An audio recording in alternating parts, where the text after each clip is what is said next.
അപ്പോസ്തലനായ പൗലോസ് റോമാലേഖനം എഴുതുമ്പോൾ 7-ാം അധ്യായത്തിൻ്റെ 24-ാമത്തെ വാക്യത്തിൽ പൗലോസ് 3 മനുഷ്യനെ അവിടെ പരിചയപ്പെടുത്തുന്നുണ്ട്. വേണമെങ്കിൽ ജസ്റ്റ് ഒന്ന് നോക്കിയിട്ട് നമുക്ക് തിരിച്ചു വരാം, ഒന്ന് നോക്കാം.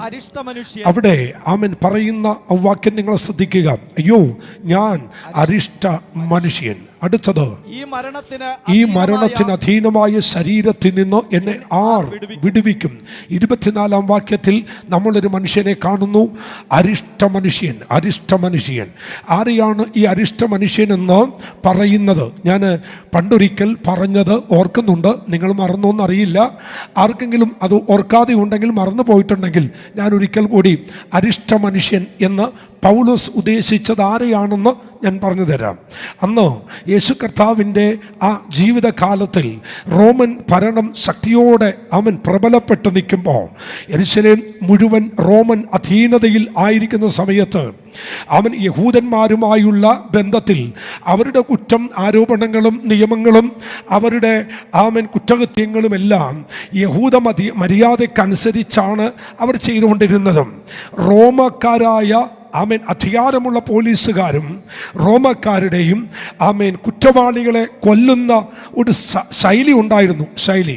അതിലൊരു ശൈലിയായിരുന്നു പച്ച മനുഷ്യനെ, അല്ലെങ്കിൽ കൊലപാതക കുറ്റത്തിന് പിടിക്കപ്പെട്ട ഒരു മനുഷ്യനെ ചത്ത ഡെഡ് ബോഡിയോട് ചേർത്ത് അവർ വരിഞ്ഞു മുറുക്കി കെട്ടുമായിരുന്നു. എന്ന് വെച്ചാൽ ഒരു മനുഷ്യനെ ക്രൂശിക്കാൻ അവർ കൊലപാതക കുറ്റത്തിന് വിധിച്ചു കഴിഞ്ഞാൽ അവനെ കൊണ്ടുവന്ന് ഒരു മരിച്ച ഡെഡ് ബോഡി എടുക്കും. എന്നിട്ട് ജീവനുള്ള മനുഷ്യനെ ആ ചത്ത ശവശരീരത്തോട് ചേർത്ത് കെട്ടിയിട്ട് വലിഞ്ഞു മുറുക്കി കെട്ടിയിട്ട് ജീവനുള്ള മനുഷ്യനെ ആ വലിച്ചു മുറുക്കി കെട്ടിയ ഡെഡ് ബോഡിയുമായിട്ട് ക്രൂശിൽ കയറ്റിയിടും. അത് ക്രൂശ് ഉണ്ടാക്കിയിടുന്നത് തെരുവിലാണ്, ആളുകൾ കടന്നു പോകുന്നതിൻ്റെ വഴിവെക്കിലാണ് അവർ ക്രൂശ് നാട്ടുന്നത്. ദൂരത്തു നിന്ന് വരുന്നവർ നോക്കുമ്പോൾ ഒരു സൈഡ് മരിച്ച ഡെഡ് ബോഡി, മറുഭാഗത്ത് ജീവനുള്ള മനുഷ്യൻ്റെ ശരീരം, ഒരു ഭാഗത്ത് ചത്ത ശരീരം, മറുഭാഗത്ത് തുടിക്കുന്ന ശരീരം.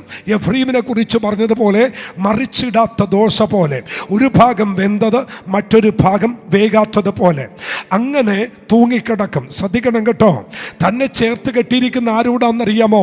ചത്ത ശവത്തോടാണ് കെട്ടിയിരിക്കുന്നത്. ഏകദേശം 24 മണിക്കൂർ മുതൽ 5 ദിവസം വരെ ഈ ശവശരീരം, അല്ലെങ്കിൽ ഈ ജീവനോട് ക്രൂശിക്കപ്പെട്ട മനുഷ്യൻ ക്രൂശിൽ കിടക്കും. അങ്ങനെ ക്രൂശിൽ കിടക്കുമ്പോൾ ഈ ശവശരീരത്തോടൊപ്പം കിടക്കുന്ന ഈ ജീവനുള്ള മനുഷ്യന് സംഭവിക്കുന്ന എന്താണെന്ന് അറിയാമോ? 24 മണിക്കൂർ കഴിയുമ്പോൾ ആ ബോഡി അങ്ങ് അഴുക്കാൻ തുടങ്ങും, ആ ബോഡി അങ്ങ് ചെയ്യാൻ തുടങ്ങും. തന്നെ വലിച്ചു മുറുക്കി കെട്ടിയിരിക്കുന്ന ഈ മനുഷ്യൻ്റെ കൈകൾ അടുത്ത് ഇതിനകത്ത് ഈ വ്രണം, ഈ പൊട്ടുന്നതെല്ലാം ഈ ജീവനുള്ള ശരീരത്തിലേക്ക് ഒഴുകിയിറങ്ങാൻ തുടങ്ങും.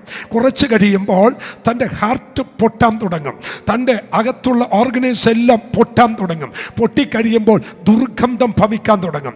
അത് ഈ മനുഷ്യനിലേക്ക് ഒഴുകാൻ തുടങ്ങും. കുറച്ച് കഴിയുമ്പോൾ ഈച്ചകളും പ്രാണികളും എല്ലാം വന്ന് ഈ ചത്ത ശവത്തെ അങ്ങ് പൊതിയും. ആ പൊതിയുന്ന കൂട്ടത്തിൽ ജീവനുള്ള ശരീരമായി കിടക്കുന്ന മനുഷ്യനെയും ഇതങ്ങ് കവർ ചെയ്ത് പൊതിഞ്ഞു വെക്കും. ഈ കാഴ്ച കണ്ടിട്ട് അന്നത്തെ ആളുകൾ വിളിച്ചത് ആരെ? ആ ക്രൂശിൽ ജീവൻ തുടിക്കുന്ന മനുഷ്യനെ നോക്കിയിട്ട് അവർ വിളിച്ച പേരാണ് അരിഷ്ട മനുഷ്യനെന്ന്. പൗലോസ്ലീഗേ, ഞാനൊന്ന് ചോദിച്ചോട്ടെ, അങ്ങ് 3-ാം സ്വർഗത്തോളം എടുക്കപ്പെട്ടിട്ടും, അങ്ങ് 3-ാം സ്വർഗത്തിൻ്റെ പർദീസയുടെ ആഡംബരങ്ങൾ കണ്ടിട്ടും, ദൈവദൂതന്മാരുടെ ഭാഷ അങ്ങ് കേട്ടിട്ടും അങ്ങ് പറയുന്നു ഞാൻ അരിഷ്ട മനുഷ്യനാണെന്ന്. എനിക്കൊരു ചോദ്യം 15-ാമത്തെ രാത്രി അങ്ങോട്ട് ചോദിക്കാനുണ്ട്. അങ്ങയെപ്പോലെ ലേഖനം എഴുതിയ മറ്റൊരു മനുഷ്യനെ ഞങ്ങൾക്ക് കാണിച്ചു തരാൻ പറ്റുമോ? അങ്ങയെപ്പോലെ ജ്ഞാനമുള്ള വേറെ ആരുണ്ട്? ഇത്രയും ദൈവസഭയ്ക്ക് ദൈവിക ദൂത് കൈമാറിയ അങ്ങയെപ്പോലെ വേറെ ആരുണ്ട്? അങ്ങാണ് പറയുന്നത് ഞാൻ അരിഷ്ട മനുഷ്യനെന്ന്.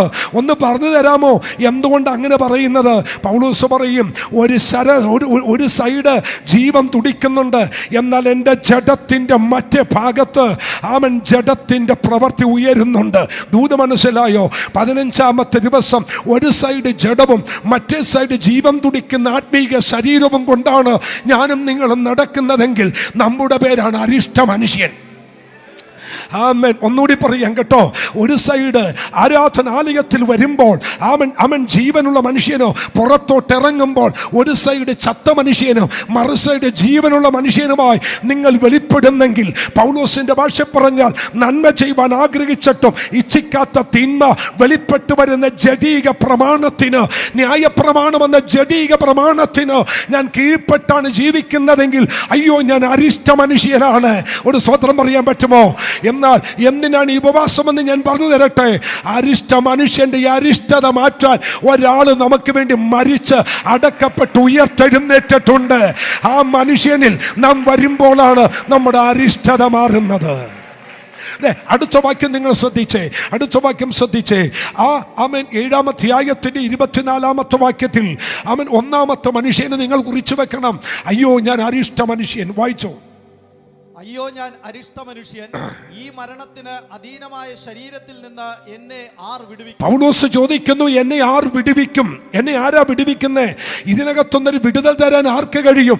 ഇതിനകത്തുനിന്ന് പുറത്തു കൊണ്ടുവരാൻ ആർക്ക് കഴിയും? ഇതിനകത്തുനിന്ന് രക്ഷിക്കാൻ ആർക്ക് കഴിയും?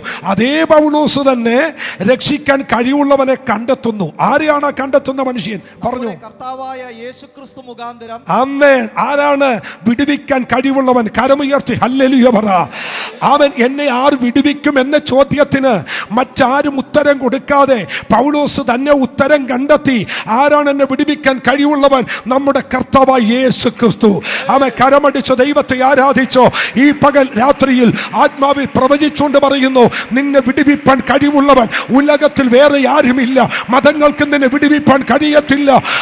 അവൻ ഒരു ശക്തിക്കും നിന്നെ വിടുവിപ്പാൻ കഴിയത്തില്ല. കരങ്ങൾ തട്ടി ആത്മാവിൽ ആരാധിച്ച് ഇന്ന് പകൽ രാത്രി വേളയിൽ ദൈവത്തിന് മഹത്വം കൊടുത്തുകൊണ്ട് പറ, എന്നെ വിടുവിപ്പാൻ കഴിവുള്ള ഒരുവന്റെ അടുക്കള ഞാൻ വന്നിരിക്കുന്നത്. കരം തട്ടി ദൈവത്തെ മഹത്വപ്പെടുത്തി പറ, അത് മറ്റാരുമല്ലെന്ന്.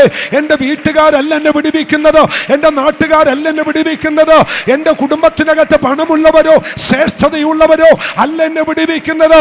എന്നെ വിടുവിക്കാൻ ഞാനും എൻ്റെ കുടുംബവും ഒരാളെ കണ്ടെത്തി. അവന്റെ പേര് സഭ ഒരുമിച്ച് പറ. അതുകൊണ്ട് കർത്താവായ യേശു ക്രിസ്തു. അവൻ ഞാൻ കണ്ട വ്യക്തി ആരാണ്? യേശു ക്രിസ്തു. കരമുയർത്തി പറ ദൈവമക്കളെ, ഉറക്കെ പറ, ഞാൻ കണ്ടുപിടിച്ചത് എൻ്റെ വിടുതലിന് വേണ്ടി, എൻ്റെ സഭയുടെ വിടുതലിന് വേണ്ടി, എൻ്റെ കുഞ്ഞുങ്ങളുടെ വിടുതലിന് വേണ്ടി ഞാൻ കണ്ടെത്തിയ മനുഷ്യനാര്? കർത്താവായ യേശു ക്രിസ്തു. ആമേൻ. ഒത്തിരി സന്തോഷം തോന്നിയ ഒരു വാക്യമാണ്. ആമേൻ. നോക്കിക്കേ, എന്നെ വിടുവിപ്പാൻ ആർക്ക് കഴിയും?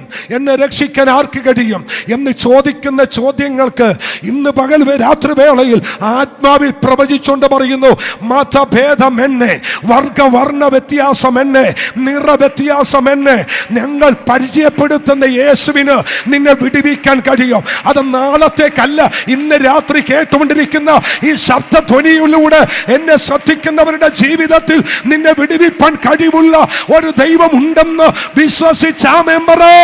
ചരിത്രങ്ങൾ മാറും.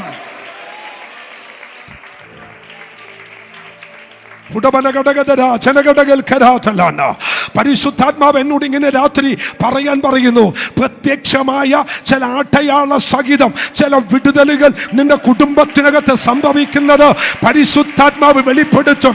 ആത്മാവ് ഞാൻ പ്രവചിച്ചു പറയുന്നു, അതെന്റെ തമ്പുരാൻ ചെയ്യും.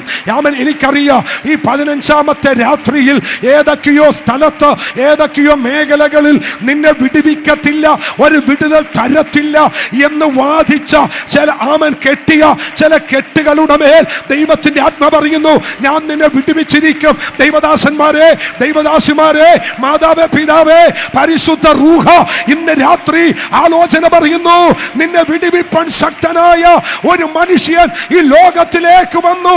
അവന്റെ പേരത്ര കർത്താവായ യേശു ക്രിസ്തു.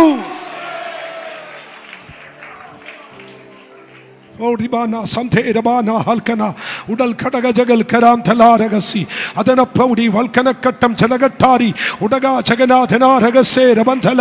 പരിശുദ്ധാത്മാവ് എന്നോട് പറയുന്നു, അതെ, എനിക്ക് എന്നെ വിടുവിപ്പാൻ കഴിവുള്ള ഒരുവനെ ഞാൻ കണ്ടെത്തി, എന്നെ രക്ഷിപ്പാൻ കഴിവുള്ള ഒരുവനെ ഞാൻ കണ്ടെത്തി. അവന്റെ പേരാണ് കർത്താവായ യേശു ക്രിസ്തു. ആമേൻ. നമ്മുടെ എല്ലാ വിടുതലും ആമേൻ വെച്ചിരിക്കുന്നത് കർത്താവായ യേശുവിലാണ്. ആമേൻ. ഇനി നിങ്ങൾ ശ്രദ്ധിച്ചേ, ഈ അരിഷ്ട മനുഷ്യനെ വിടുവിപ്പാൻ ആരുണ്ടെന്ന് ചോദിച്ച മനുഷ്യൻ തന്നിൽ തന്നെ ഒരു മനുഷ്യനെ കണ്ടെത്തി. അവൻ്റെ പേരായിരുന്നു കർത്താവായ യേശു ക്രിസ്തു. അവനിൽ ആശ്രയിച്ചു, അവനിൽ അഭയം പ്രാപിച്ചു, അവനെ വിളിച്ചപേക്ഷിച്ചു, അവനെ രക്ഷകനാക്കി, അവനെ പിതാവാക്കി, അവനെ തൻ്റെ ജീവിതത്തിൻ്റെ നൗകയിൽ അമരക്കാരനാക്കി. ഇപ്പോൾ അവൻ ആരാണെന്ന് 8:1 വായിച്ചേ. അതുകൊണ്ട് ഇപ്പോൾ ക്രിസ്തുയേശുവിലുള്ളവർക്ക് ഒരു ശിക്ഷാവിധിയും ആരെന്നെ വിടുവിക്കും, ആരെന്നെ രക്ഷിക്കുമെന്ന് ചോദിച്ച ചോദ്യത്തിന് 8:1 വന്നപ്പോൾ പൗലോസിന് മറുപടി കിട്ടി. പൗലോസ് പറയുന്നു, ആ ക്രിസ്തുയേശു എന്നെ വിടുവിച്ചത് കൊണ്ട് ഇനി ശിക്ഷയ്ക്ക് എന്നിൽ അവസരമില്ല. ഒരു മനുഷ്യനും എൻ്റെ നേരെ ശിക്ഷിക്കാൻ വിരൽ ചൂണ്ടാൻ ദൈവം അവസരം തരത്തില്ല. ഈ തിരുവചനത്തിൽ നിന്നും ഒരു മാർമിക സത്യം ഞാൻ നിങ്ങളോട് പറയുന്നു. ക്രിസ്തുയേശു നിങ്ങളെ വിടുവിച്ചാൽ ഒരു ശിക്ഷ പോലും വിധിക്കാൻ ഒരു മനുഷ്യന് ദൈവം അവസരം കൊടുത്തില്ലെങ്കിൽ നിങ്ങളുടെ നേരെ വിരൽ ചൂണ്ടാൻ ഒരു ലൂസിഫറിനെയും എൻ്റെ ദൈവം അനുവദിക്കത്തില്ല. ഒരു പൈശാചിക മണ്ഡലങ്ങളെ പോലും എൻ്റെ ദൈവം അനുവദിക്കയില്ല.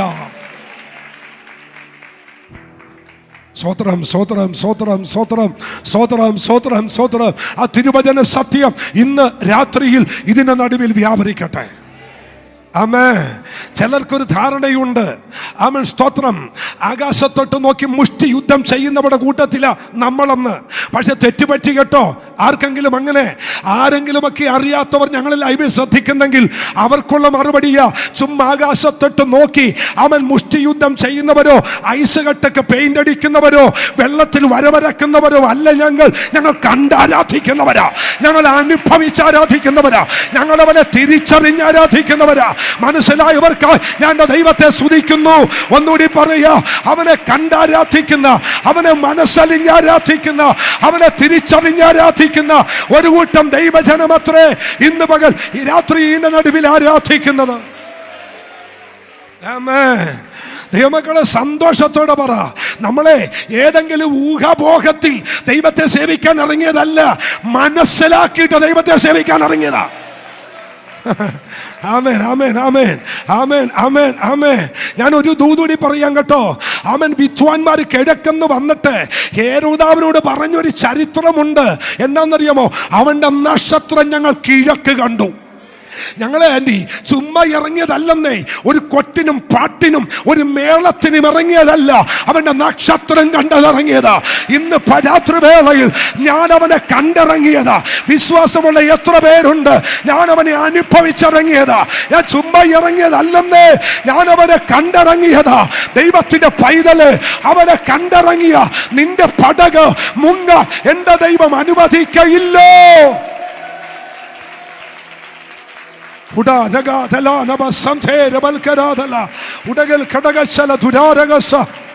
ഞങ്ങൾ കണ്ടിറങ്ങിയതാ, ഞങ്ങളവനെ കണ്ടിറങ്ങിയതാ, ഞങ്ങളവനെ അനുഭവിച്ചിറങ്ങിയതാ, ഞങ്ങളവനെ മനസ്സിലാക്കി ഇറങ്ങിയതാ, ചുമ്മാ ഇറങ്ങിയതല്ലെന്നേ.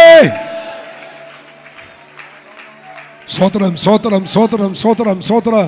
ഞാൻ ഒരു ദൂത് ഈ കഴിഞ്ഞ ദിവസം TD ബാബു പാസ്റ്റർ പറഞ്ഞ ഒരു കൊച്ച ആശയം അതിനകത്തൊന്ന് അവൻ അടർത്തിയെടുത്തിട്ട് ആ ഒരു ആശയം ഒന്ന് പറയുന്നതുകൊണ്ട് ക്ഷമിക്കണം കേട്ടോ. ഒരു കൊച്ചു കാര്യം TD ബാബു പാസ്റ്റർ പറഞ്ഞ് എൻ്റെ ഉള്ളിൽ കത്തിയത് ഞാൻ പറയാം. ആമേൻ. നക്ഷത്രം കണ്ടിറങ്ങിയവൻ്റെ ജീവിതത്തിൽ ഇടയ്ക്കൊരു ചെറിയ പാളിച്ചമൊക്കെ പറ്റി. എന്ന് വെച്ചാലേ ഹേരോദാവിൻ്റെ കൊട്ടാരത്തിൽ കയറണമെന്നത് ആമേൻ അവരുടെ ആശയമായിരുന്നു, ദൈവത്തിൻ്റെ ആശയമല്ല.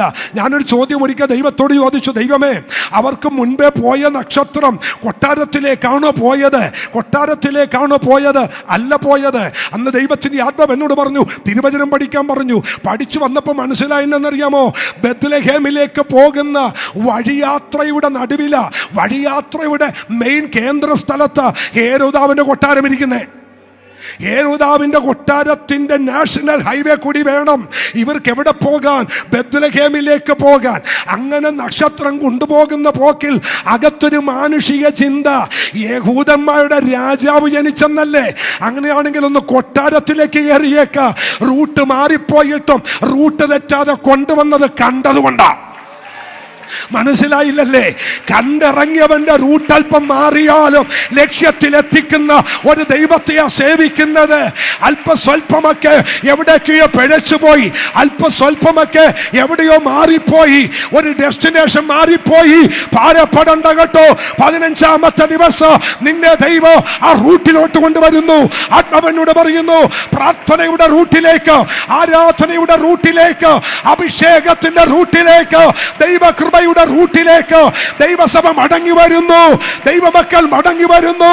എന്നോട് ആത്മാവ് പറയുന്നു, ചിലരെ ആ ഡെസ്റ്റിനേഷൻ തെറ്റിപ്പോയത്, പ്രാർത്ഥനയുടെ വഴി അടഞ്ഞുപോയത്, ആത്മാവിന്റെ ദൂതിന്റെ വഴി മാറിപ്പോയത്, ഇന്ന് രാത്രി ചിലരെ അതേ ട്രാക്കിലേക്ക് ദൈവം മടക്കി കൊണ്ടുവരുന്നു. സ്വതന്ത്രം ഇന്ന് രാത്രി മടക്കി കൊണ്ടുവരും, ഇന്ന് രാത്രി മടക്കി കൊണ്ടുവരും.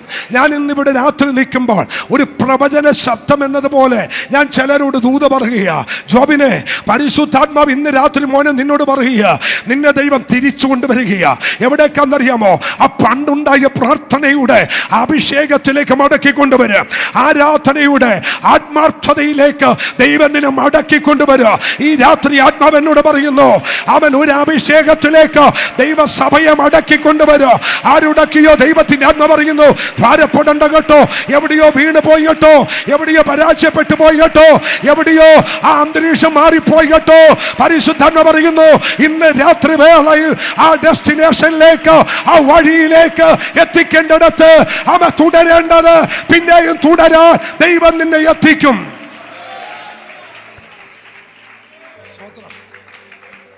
ഒരു ദൂത്, ആമേ, ഞാൻ നിങ്ങളോട് പറഞ്ഞോട്ടെ, അതൊന്ന് ശ്രദ്ധിച്ച് കേൾക്കണം. അത് ചിന്തിച്ചപ്പോഴാണ് എനിക്ക് ഒത്തിരി ദൈവത്തോട് സ്നേഹം തോന്നിയത്.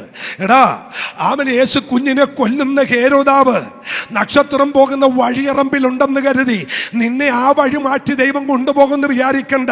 ഹേരോദാവിന് ദൈവമാരാ? മനസ്സിലായില്ലല്ലേ? ഹേരോദാവിനെ കൊല്ലാൻ, അല്ലെങ്കിൽ യേശു കുഞ്ഞിനെ കൊല്ലാൻ നിൽക്കുന്ന ഹേരോദാവ് നീ സഞ്ചരിക്കുന്ന വഴിയറമ്പിൽ ഉണ്ടെന്ന് പറഞ്ഞാലും അതുവഴി തന്നെ നിന്നെ കൊണ്ടുപോകാൻ ദൈവം അല്ലേ? എനിക്ക് ഹാനി വരുത്തുന്ന ചിലത് വഴിയറമ്പിൽ ഉണ്ടെന്ന് കരുതി റൂട്ട് മാറ്റി കൊണ്ടുപോവില്ല. നിനക്ക് ഹാനി വരുത്താൻ നോക്കുന്നവനെ തകർക്കുന്നൊരു ദൈവത്തെയാ ഇന്ന് രാത്രി സേവിക്കുന്നത്. ഇതൊരു ദൂതാണ്. ആത്മാവിൽ ആരാധിച്ചേറ്റെടുക്ക്.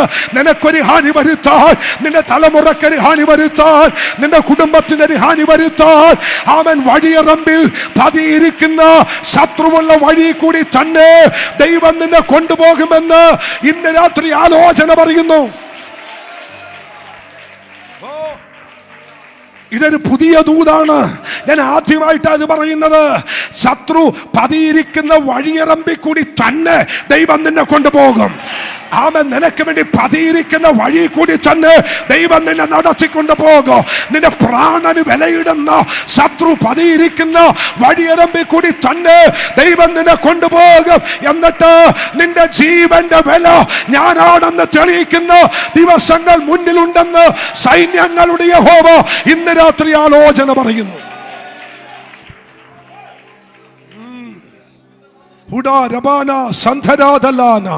ഞാൻ ശ്രദ്ധിക്കണേ ദൈവദാസന്മാരെ, കഴിഞ്ഞ 2 ദിവസമായിട്ട് ഞാനൊരു ദൈവശബ്ദം കേട്ടുകൊണ്ടിരിക്കുന്നു. അത് അവൻ സ്തോത്രം അടുത്ത ദിവസം നിങ്ങളോട് പങ്കുവെക്കണമെന്ന് എൻ്റെ അകത്തൊരു ആലോചനയുണ്ട്.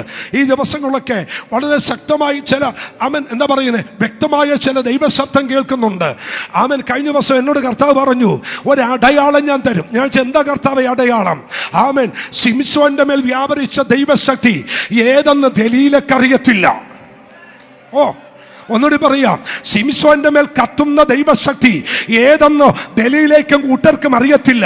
അതുകൊണ്ട് ഇടയ്ക്കിടയ്ക്ക് ചോദിക്കുന്നുണ്ട്, അല്ലയോ ശിംശോനെ, ഞങ്ങളോടൊന്ന് പറ, ഇതിന്റെ രഹസ്യം എന്താ? ഒരു സ്വതന്ത്രം പറഞ്ഞേ. ഞാനൊരു കാര്യം ഒന്ന് ചോദിച്ചോട്ടെ. ആഭിചാരം ഇല്ലാഞ്ഞിട്ടല്ല, മന്ത്രവാദം ഇല്ലാഞ്ഞിട്ടല്ല, നിനക്കെതിരെ ശുത്രം ഇല്ലാഞ്ഞിട്ടല്ല, പക്ഷെ നിന്നിൽ വ്യാപരിക്കുന്ന ഒരു ശക്തിയുടെ രഹസ്യമുണ്ട്, ഒരു അഭിഷേകത്തിന്റെ രഹസ്യമുണ്ട്, ഒരു അഭിഷേകത്തിന്റെ ദൈവ സാന്നിധ്യത്തിന്റെ രഹസ്യമുണ്ട്. ഇത് പിശാചിന് പിടുത്തം കിട്ടിയിട്ടില്ല. സഹോദരിമാരെ, ഇന്ന് രാത്രി ആരാധിച്ചോ, ദൈവത്തിന്റെ ആത്മ പറയുന്നു അവന് പിടുത്തം കിട്ടാത്തത് ഈ ശക്തിയുടെ ഉറവിടമാണ്, ശക്തിയുടെ രഹസ്യമാണ്. ഇതെവിടെന്നറിയത്തില്ല.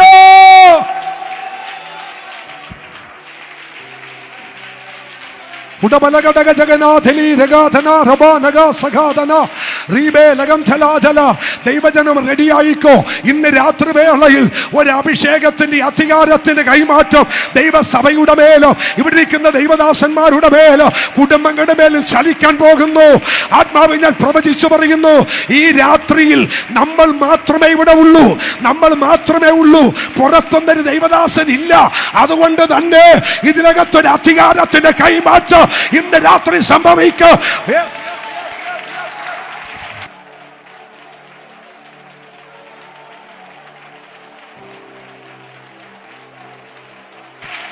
ഒരധികാരത്തിന്റെ കൈമാറ്റം ഇന്ന് രാത്രി സംഭവിക്കും. ഒരധികാരത്തിന്റെ കൈമാറ്റം ഇന്ന് രാത്രി സംഭവിക്കും. ആത്മാവി ഞാൻ ദൂതാണ് പറയുന്നത്, ഞാൻ ആത്മാവി ദൂത പറയുന്നത്. അവൻ ഈ ശക്തിയുടെ രഹസ്യം എന്തെന്ന് ദലീലയ്ക്ക് അറിയത്തില്ല. ദലീലെ ചോദിക്കുക, അവൻ ഫെലിസ്ത്യ ചോദിക്കുക, ദലീലെ നീ ചോദിക്കണം കേട്ടോ, ഇവന്റെ മേൽ വ്യാപരിക്കുന്ന ശക്തിയുടെ രഹസ്യം എന്താ? ഒന്നല്ല, രണ്ടല്ല, പല നാളുകളായി ഇവനെ ബന്ധിക്കാൻ നോക്കിയിട്ട് ഇവനെ ബന്ധിക്കാൻ കഴിയാതെ ഇവന്റെ മേൽ വ്യാപരിക്കുന്ന ഒരു ദൈവശക്തിയുണ്ട്. ഇവനെ ബന്ധിക്കാൻ നോക്കിയിട്ട് ഇവനെ ബന്ധിക്കാൻ കഴിയാതെ വ്യാപരിക്കുന്ന ഒരു ദൈവശക്തിയുണ്ട്.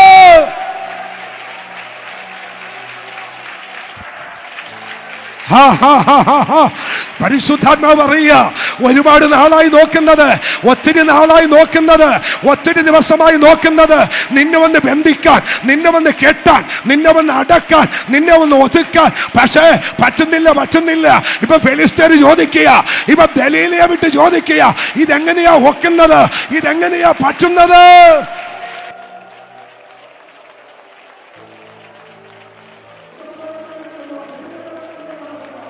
അവൻ ദലീല ചോദിക്കുന്നു, ഇതിന്റെ രഹസ്യം എന്താ? ഇതിന്റെ രഹസ്യം എന്താ? ഇവനെ ഒതുക്കാൻ കഴിയാത്തത്, ഇവനെ പിടിച്ചു വെക്കാൻ കഴിയാത്തത്, ഇവനെ തകർക്കാൻ കഴിയാത്ത രഹസ്യം എന്താ? ആത്മാവ് ഞാൻ പറയട്ടെ, ഇതിന്റെ രഹസ്യം പിശാചേ നിനക്കറിയത്തില്ല. ഇതിന്റെ രഹസ്യമാണ് പരിശുദ്ധാത്മാവിന്റെ ശക്തി. ഇതിന്റെ രഹസ്യമോ ആത്മാവിന്റെ ശക്തി. ഇതിന്റെ രഹസ്യമോ ആത്മാവിന്റെ കൃപയുടെ ശക്തി. ഇതിന്റെ രഹസ്യമോ അഭിഷേകത്തിന്റെ ശക്തി. ആ ശക്തി ഇന്ന് രാത്രി വെളിപ്പെടുന്നു. ആ ശക്തി ഇന്ന് രാത്രി നിന്റെ മേൽ വെളിപ്പെടുകയാ. ആ ശക്തി ഇന്ന് രാത്രി നിന്റെ മേൽ വെളിപ്പെടുകയാ.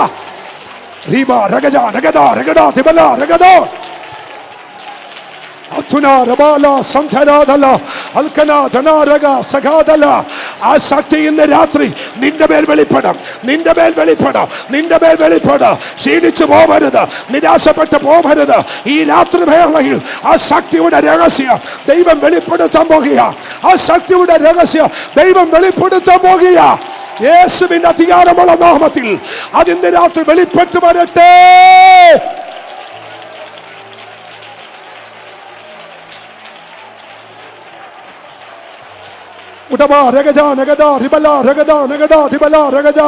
അന്യഭാഷ പ്രാപിച്ചവർ അന്യഭാഷ പറ. നിങ്ങൾ അന്യഭാഷ പറഞ്ഞുകൊണ്ടിരിക്കുമ്പോൾ തന്നെ ചില കെട്ടുകൾ ഇന്ന് രാത്രി അഴിയും. ആമൻ, ദുഷ്ടന്റെ ആശ ഇന്ന് രാത്രി നശിച്ചു പോകും. ഒരു വലിയ ദൈവപ്രവൃത്തിയുടെ കര ദൈവം നിങ്ങളുടെ കുടുംബത്തിനകത്ത് വെളിപ്പെടുത്തും. ആരംഭത്തിൽ തൊട്ടില്ലേ എന്നെ വിടിവിപ്പാൻ ആരുണ്ട്? പൗലോസ് പറയുന്നു, കർത്താവായ യേശുക്രിസ്തു മുഖാന്തരം എന്നെ വിടിവിപ്പാൻ കഴിവുള്ളത് ഭരണമല്ല, എന്നെ വിടിവിപ്പാൻ കഴിവുള്ളവർ കർത്താവായ യേശുക്രിസ്തു.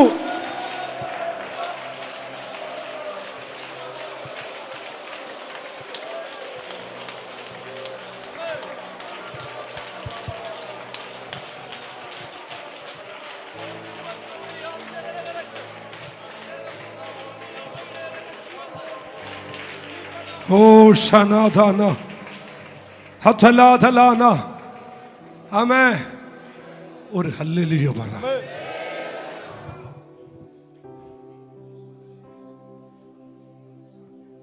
Thank you Jesus. ആമേൻ. എനിക്കറിയാം ദൈവദൂതന്മാർ ഇതിനെ നടുക്ക് ഇറങ്ങിയിട്ടുണ്ട്. പൊന്നനത് കണ്ടിട്ടാ വിളിച്ചു പറഞ്ഞേ, പൊന്നനത് കണ്ടിട്ടാ വിളിച്ചു പറഞ്ഞേ, ആ ദൂതൻ ഇന്ന് രാത്രി നിങ്ങളെ തൊടും. ആ ദൂതൻ നിന്റെ കുടുംബത്തിനകത്ത് നിന്ന് ഇറങ്ങി വരും. വിഷയത്തിന്റെ മേൽ മറുപടി മേൽ ആ ദൂതന്റെ സാന്നിധ്യം ഇന്ന് രാത്രി വെളിപ്പെടും. ഇത് വെറും വാക്കല്ല, ഇത് പരിശുദ്ധാത്മാവിന്റെ വാക്കാണ്.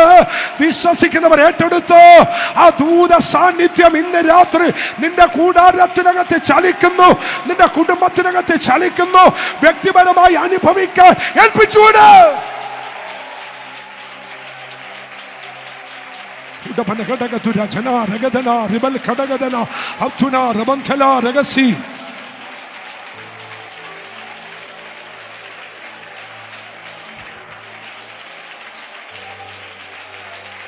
പരിശുദ്ധാത്മാവേ,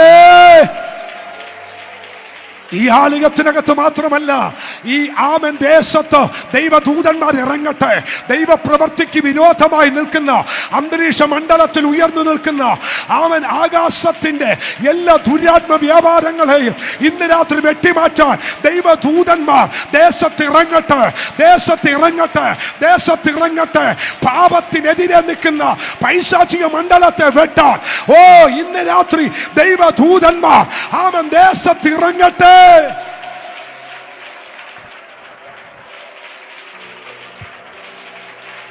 സമന രഗന്ധന ജനാരക അൽക്കനക്കട്ടി കടകച്ചല ദുരാജകത്തനന്തലി അന്തലെ റീബല സത്ത രഗന്ധല ജനാര.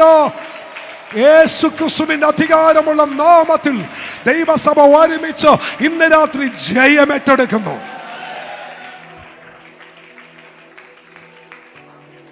ആമേൻ, ആമേൻ, ആമേൻ. അടവുകൾ മാറ്റി മാറ്റി പിടിക്കും. മക്കളെ ശ്രദ്ധിക്കണേ, അടവുകൾ മാറ്റി മാറ്റി പിടിക്കും. ഫെലിസ്ത്യർക്ക് അറിയേണ്ടത് ആമേൻ നിങ്ങളുടെ മേൽ വ്യാപരിക്കുന്ന ദൈവശക്തിയുടെ രഹസ്യമാണ്. ഒരാമേൻ പറ. രണ്ട് കാര്യം ദൈവാത്മാ പറയുന്നു, കുറിച്ചു വെച്ചേക്കണം, മറക്കരുത്. ഇത് ദൈവശബ്ദമാണ്. അവൻ വേദപുസ്തകത്തിൽ പ്രധാനപ്പെട്ട 3 വ്യക്തിത്വ മനുഷ്യരെ കുറിച്ച് പറയുന്നുണ്ട്. ഒന്ന് സമസ്വഭാവമുള്ള മനുഷ്യനാണ്. 2 മനുഷ്യരെ നിങ്ങൾ കേട്ട് ഭയപ്പെട്ട ദൈവത്തെ ആരാധിക്കണം. എന്നാന്നറിയാമോ? ശ്രേഷ്ഠ മനുഷ്യനും ശേഷം മനുഷ്യനും. അഭിഷേകം ചലിക്കുന്ന, ദൈവകൃപ ചലിക്കുന്ന ശിംശോനെ നോക്കിയിട്ട് ദലീല ചോദിക്കുക, എൻ്റെ പൊന്നച്ചായ, മനസ്സ് തുറന്ന് എന്നെ സ്നേഹിക്കുന്നെങ്കിൽ പറ, അങ്ങ് ശ്രേഷ്ഠ മനുഷ്യനാ, അങ്ങയെ ശേഷം മനുഷ്യനാക്കാൻ ഞാൻ എന്നാ ചെയ്യണമെന്ന്. അവന്റെ ഇഷ്ടം എന്നാന്നറിയാമോ? ശ്രേഷ്ഠ മനുഷ്യൻ എന്ന പദവിയിൽ നിന്നും നിന്നെ ശേഷം മനുഷ്യനാക്കണം. ശേഷം മനുഷ്യനെ പോലെ ചിന്തിക്കണം, ശേഷം മനുഷ്യൻ ചെയ്യുന്ന പോലെ ചെയ്യണം, ശേഷം മനുഷ്യൻ പോയി ഇരിക്കുന്നിടത്ത് ഇരിക്കണം. അത് പറയുമ്പോൾ ആത്മാവ് മറ്റൊരു മർമ്മം പറയുന്നു. അവൻ ശ്രേഷ്ഠ മനുഷ്യൻ അബ്രഹാം, അവൻ കൂടാരവാദിക്കൽ ഇരിക്കുന്നു. ശേഷം മനുഷ്യൻ ലോത്ത് പട്ടണവാദിക്കൽ ഇരിക്കുന്നു. ദൂത മനസ്സിലായോ? ശേഷം മനുഷ്യൻ പട്ടണവാദിക്കൽ ഇരുന്ന് പട്ടണത്തിന്റെ കാര്യം ചിന്തിക്കുമ്പോ ശ്രേഷ്ഠ മനുഷ്യൻ കൂടാരത്തിലിരുന്ന് ദൈവ സാന്നിധ്യം അനുഭവിക്കുന്നു. പിശാചിന് ആവശ്യം ശേഷ മനുഷ്യനല്ല, ശ്രേഷ്ഠ മനുഷ്യനെയാ. ഇന്ന് രാത്രി എത്ര പേര് പറയോ, എവിടെ പൈശാചിക മണ്ഡലമേ, ഒരിക്കലും എന്റെ കുടുംബത്തെയോ എന്റെ കുഞ്ഞുങ്ങളെയോ നിനക്ക് ശേഷം മനുഷ്യനാക്കാൻ കഴിയത്തില്ല. സ്തോത്രം, സ്തോത്രം, സ്തോത്രം. Praise the Lord. ഞാൻ ആ തിരുവചനം കുറച്ചുകൂടി മനസ്സിലാകുന്ന രീതിയിലൊന്ന് പറഞ്ഞോട്ടെ. മക്കളെ ശ്രദ്ധിക്കണേ. സ്തോത്രം. ഗദരദേശത്ത് അവൻ 6000 ദുർഭൂതം പിടിച്ച മനുഷ്യൻ ശ്രേഷ്ഠ മനുഷ്യനായിരുന്നു. ഇപ്പോൾ ഉണ്ടല്ലോ തകരപ്പെട്ടവനായി അവൻ ഉടഞ്ഞ മനുഷ്യനായി കിടക്കുക. എന്നാൽ യേശു അവന്റെ അടുക്കൽ വന്ന് സൗഖ്യമാക്കി കഴിഞ്ഞപ്പോ വസ്ത്രം ധരിച്ച് സുബോധത്തോടെ അവൻ നിൽക്കുന്നത് അവർ കണ്ടു. യേശുവിന്റെ അടുത്ത് വന്നാൽ ശേഷം മനുഷ്യൻ ശ്രേഷ്ഠ മനുഷ്യനാകും. ഒരു സ്വത്രം പറ. വിട്ടേക്ക്. എന്നോട് കർത്താവ് ഇടപെട്ടുകൊണ്ടിരുന്ന വിഷയം അല്ലേ ഞാൻ പറയാന്ന് പറഞ്ഞേ. അതിതാ, ശ്രദ്ധിച്ച് കേൾക്കണം. ദലീല ചോദിച്ചു, അച്ഛാ പറ, ഇതിന് മെയിൻ സ്വിച്ച് എവിടെയാന്നാ ഈ ചോദിക്കുന്നത്? ഇവിടെ കത്തിക്കൊണ്ടിരിക്കുന്ന ഇലക്ട്രിസിറ്റിയുടെ മെയിൻ സ്വിച്ച് എവിടെയാന്ന് എനിക്കൊന്ന് ഓഫാക്കണം. എനിക്ക് ഇതിനകത്ത് ഇരുട്ട് വരുത്തണം. എനിക്ക് ഇതിനകത്ത് ഇരുട്ട് കൊണ്ടുവന്നിട്ട് കുറച്ച് കാര്യം ചെയ്യാനുണ്ട്. ഇവിടെ തെളിഞ്ഞു നിൽക്കുന്ന, കത്തി നിൽക്കുന്ന, ഈ പ്രകാശമായിരിക്കുന്ന ഈ ഇലക്ട്രിസിറ്റിയുടെ അവൻ മെയിൻ സ്വിച്ച് എവിടെയാ? ദലീലയുടെ ചോദ്യം. എന്റെ മറുപടി എന്താണെന്നറിയാമോ? എന്റെ പൊന്ന് ദലീല്, ഇതിന്റെ മെയിൻ സ്വിച്ച് ഇവിടെ അല്ലടി, അത് അങ്ങ് അവിടെയാ. ഡെലിവറൻസ് ചർച്ചിന്റെ മെയിൻ സ്വിച്ച് ഇവിടെ അല്ല, അതങ്ങ് സ്വർഗത്തിലാ. ദുരാത്മ മണ്ഡലങ്ങൾക്ക് മനസ്സിലായിട്ടില്ല, പൈശാചിക മണ്ഡലങ്ങൾക്ക് അത് പിടുത്തം കിട്ടിയിട്ടില്ല. ഇതിവിടെ ഊരാനൊക്കത്തില്ല, ഇതിവിടെ ഡിസ്കണക്ട് ചെയ്യാൻ കഴിയത്തില്ല. കാരണം ഇതിന്റെ മെയിൻ സൂചിച്ചിരിക്കുന്നത് സ്വർഗത്തിലാണ്. ദൈവത്തിന് മഹത്വം, ദൈവത്തിന് മഹത്വം, ദൈവത്തിന് മഹത്വം. ഞാൻ നിങ്ങളോട് ആത്മാർത്ഥമായി, പഴയ നിയമമാണെന്ന് നിങ്ങൾ ചിന്തിക്കണ്ട, സത്യസന്ധമായി ഞാൻ ഒരു കാര്യം പറയാം. ഓരോ തവണയും പുതിയ കയറുകൊണ്ട് അവൻ ശിംശോനെ അവൾ ബന്ധിക്കുമ്പോഴും അവളുടെ അകത്ത് ഒരു പ്രത്യാശയുണ്ട്. ഒന്നുകൂടി പറയാം, ഓരോ തവണയും പുതിയ കയറുകൊണ്ട് ശിംശോനെ ബന്ധിക്കുമ്പോൾ ദലീലയുടെ അകത്ത് ഒരു പുതിയ പ്രത്യാശയുണ്ട്, ഒരു ധൈര്യമുണ്ട്. ഈ കയർ പൊട്ടിക്കത്തില്ല. ഒരു സഹോദരൻ പറഞ്ഞേ. പക്ഷേ ഓരോ തവണയും ചണത്തൊട്ടം നൂൽ പൊട്ടുന്നത് പോലെയാ പൊട്ടുന്നത്. ആത്മാവ് പറയുന്നത് എന്താണെന്നറിയാമോ? ഓരോ തവണയും നിന്നിൽ അവനൊരു പ്രത്യാശ വെക്കുമ്പോ നിന്നിൽ വ്യാപരിക്കുന്ന ശക്തിയാൽ അതിനേക്കാൾ വേഗത്തിലാ ചിലത് പൊട്ടി നീ പുറത്തു വരുന്നത്. ഓ, ദൂത മനസ്സിലായെങ്കിൽ ദൈവത്തെ സ്തുതിക്ക്, ദൂത മനസ്സിലായെങ്കിൽ ദൈവത്തെ ആരാധിക്ക്. ഓരോ തവണയും നിന്നിൽ വെക്കുന്ന പ്രത്യാശ, നിന്നിൽ ആശിക്കുന്ന ആശ അവന് നടക്കത്തില്ല. ദൈവ പൈതലേ, ആത്മാവ് ഞാൻ പ്രവചിച്ചാണ് പറയുന്നത്. വിശ്വസിക്കുന്നവര് കരം തട്ടി ദൈവത്തെ സ്തുതിച്ചവര് ഓരോ തവണയും ദലീല പറയുന്നു, ഈ തവണ ഇവൻ പിടിക്കപ്പെടും, ഈ തവണ ഇവൻ പിടിക്കപ്പെടും, ഈ തവണ ഇവന്റെ ശക്തി പോകും, ഈ തവണ ഇവൻ പരാജയപ്പെടും. ഈ ഉപവാസത്തിന്റെ 15ാമത്തെ രാത്രി ആത്മാവനോട് പറയുന്നു, നിന്നെ കെട്ടിയ ചില കയറ് ചാണതൊറ്റ നൂല് പോലെ ഒരു ഭയങ്കര തീ നിങ്ങളുടെ നടുവിലേക്ക് വീഴുകയാ. ഒരു ഭയങ്കര തീ നിന്റെ നടുവിലേക്ക് വീഴുകയാ. ചാണതൊറ്റം നൂല് പോലെ, തീയിങ്കൽ മെഴുകുരുകുന്ന പോലെ ഇന്ന് രാത്രി ഉരുകി മാറുന്നു.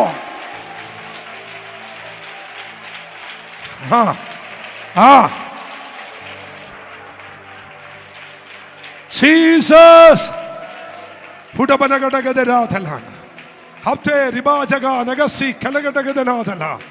ദൈവത്തിനും മഹത്വം കരേറ്റിക്കേ.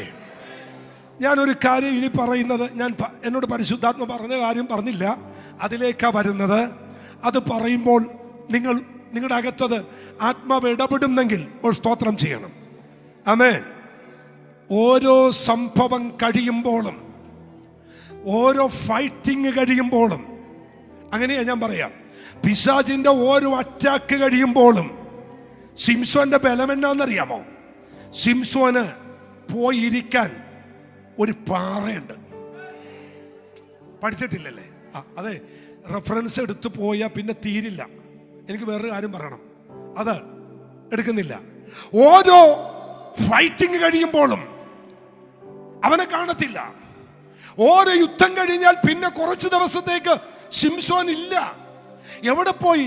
പട്ടണത്തിൽ കാണാനില്ല, പരിസരത്ത് ശിംശോൻ ഇല്ല. ശിംശോൻ എവിടെയാണെന്നറിയാമോ? ദാ നോക്കിക്കേ, ആ യെരുശലേമിന്റെ കിഴക്കേ ആമൻ സ്തോത്രം, പാറക്കെട്ടിനകത്ത് ഒരു ചെറിയ ഗുഹയുണ്ട്, ഒരു പാറയുടെ പിളർപ്പുണ്ട്. ആ പിളർപ്പിലോട്ട് കയറിയിരുന്ന് അവിടെ ഇരുന്ന് ശക്തി പ്രാപിക്കും. ഇന്ന് രാത്രി അക്ഷരാർത്ഥത്തിൽ ഞാനൊരു ദൂത പറയട്ടെ, നിന്നെ പിശാചിനെ കാണാനൊക്കുന്നില്ല. കഴിഞ്ഞ 21 ദിവസമായി, കഴിഞ്ഞ 15 ദിവസമായി പിശാചിന് നിന്നെ കാണാനൊക്കുന്നില്ല. നീ ഇരിക്കുന്നത് എവിടെയാ? പിളർക്കപ്പെട്ട പാറയാകുന്ന ക്രിസ്തുവിന്റെ അടുക്കല. നിന്നെ കാണത്തില്ല, നിന്നെ കാണത്തില്ല. നിന്റെ കുടുംബത്തെ കാണത്തില്ല, നിന്റെ കുഞ്ഞുങ്ങളെ കാണത്തില്ല. കാരണം അവൻ പറഞ്ഞു, നീ ഇല്ല, നീ പോയി, നീ തകർന്നു, നീ തീർന്നു പോയി. പക്ഷെ നീ എവിടെയാ? നീ എവിടെയാ ഇരിക്കുന്നത്? ശിംശോനെ, നീ ഇരിക്കുന്നത് എവിടെയാ? ശിംശോനെ, നീ കേറിയിരിക്കുന്നത് എവിടെയാ? ഒരു പിളർക്കപ്പെട്ട പാറയിൽ. ഏതാണ് പാറ? അത് ക്രിസ്തുവാണ് പാറ.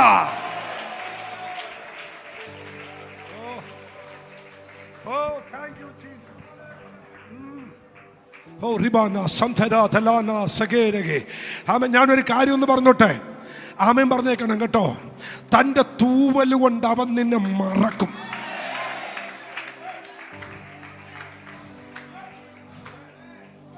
തന്റെ തൂവൽ കൊണ്ട് അവൻ നിന്നെ.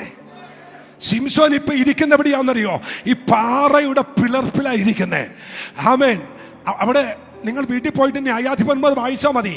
പട്ടണം മുഴുവൻ ഫെലിസ്ത്യർ അന്വേഷിച്ച് നടക്കുക. ആരെ? ശിംശോൻ. അവര് തമ്മി പറയുന്നു, എടാ അവൻ പോയടാ, അവൻ നമ്മെ പേടിച്ചു പോയടാ, നാട് വിട്ടടാ, രാജ്യം വിട്ടടാ. നിന്നെ പേടിച്ച് രാജ്യം വിടുന്നവരല്ല ഇതിനകത്തിരിക്കുന്നവർ.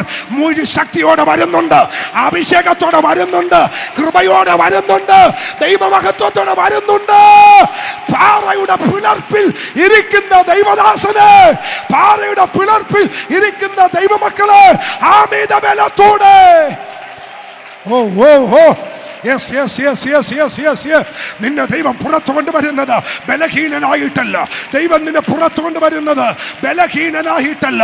ദൈവം നിന്നെ പുറത്തു കൊണ്ടുവന്നത് അമിത ശക്തിയോടെയാ, ദൈവ മഹത്വത്തോടെയാ, ദൈവ കൃപയോടെ.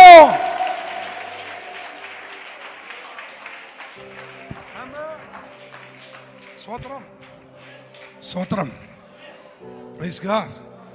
എനിക്ക് സത്യം പറഞ്ഞ അതൊക്കെ വായിക്കുമ്പോൾ ഉണ്ടല്ലോ, അകത്തങ്ങ് എത്ര ക്ഷീണമെന്ന് പറഞ്ഞാലും അകത്തങ്ങ് തീ കത്തും.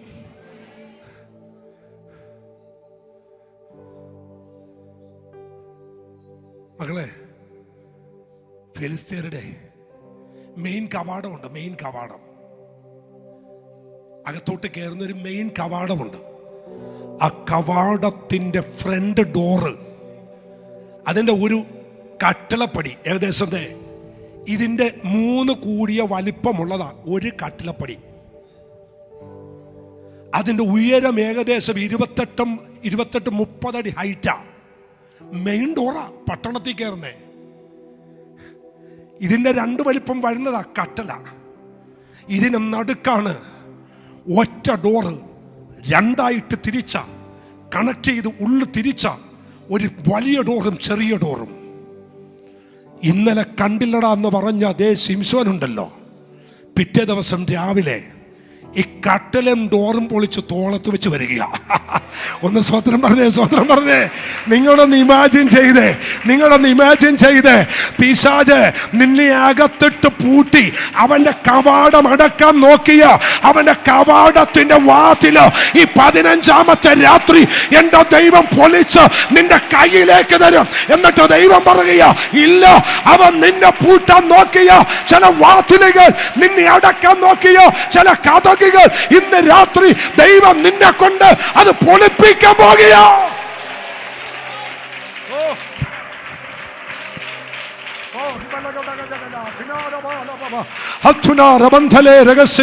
ഒന്ന് ശ്രദ്ധിച്ചേ. ഒരു ദൂത് പറയാൻ പരിശുദ്ധാത്മാവ് എന്നോട് ആവേശം തരുന്നുകൊണ്ട് പറയുക, പിശാച് ബൗണ്ടറി ആയിട്ട് കെട്ടി അടച്ച ചില ബൗണ്ടറികൾ ഈ ഉപവാസത്തിന്റെ നടുവില് എന്റെ ദൈവം പൊട്ടിച്ചു മാറ്റും. വിശ്വസിക്കുന്നെങ്കിൽ ആമേൻ പറഞ്ഞോ, വിശ്വസിക്കുന്ന ആമേൻ പറഞ്ഞോ. ചില ഏരിയകൾ തിരിച്ച്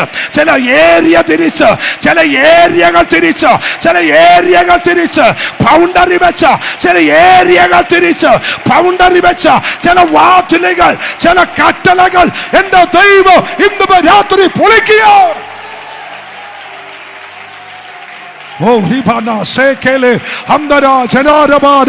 നിനക്ക് മുമ്പിൽ വെച്ച ചില ബൗണ്ടറികൾ ഇന്ന് രാത്രി പൊട്ടട്ടെ. ആ ശബ്ദം കേൾക്കട്ടെ. വലിയ കൂടം വെച്ച് കല്ലുകൾ അടിച്ച് പൊട്ടിക്കുന്ന ശബ്ദങ്ങൾ നിന്റെ ചെവി കേൾക്കട്ടെ. വലിയ ശബ്ദങ്ങൾ കേൾക്കട്ടെ. ആത്മാവ് എന്നോട് പറയുന്നു, നിന്റെ ചെവിയിൽ ചെറിയ കട്ടകൾ പൊട്ടുന്ന പോലെ, പാറകൾ പൊട്ടുന്ന പോലെ ചില കമാനങ്ങൾ ഇന്ന് രാത്രി പൊട്ടുകയോ.